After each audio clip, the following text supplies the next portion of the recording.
I'm Emmanuel Cruzado Carpio Jr., a dedicated elementary teacher from the Philippines with over 10 years of experience in public education.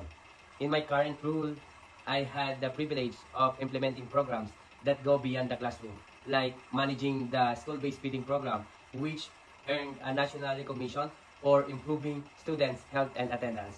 I also lead school gardening through the Gulayan sa Paaralan initiatives and coach of our district volleyball teams. Inside the classroom, I focus on inclusive and differentiated instruction, integrating technology and hands-on activities to support all learners, including those with special needs, as I've completed 18 units in special education.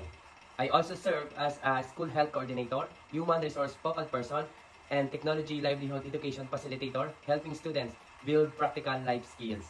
I'm passionate about creating safe, engaging, and growth-oriented environments for children. I'm confident that my experience, adaptability, and student-first mindset can positively contribute to your school community. Thank you so much for this opportunity. I am excited to be part of your team that shapes young minds.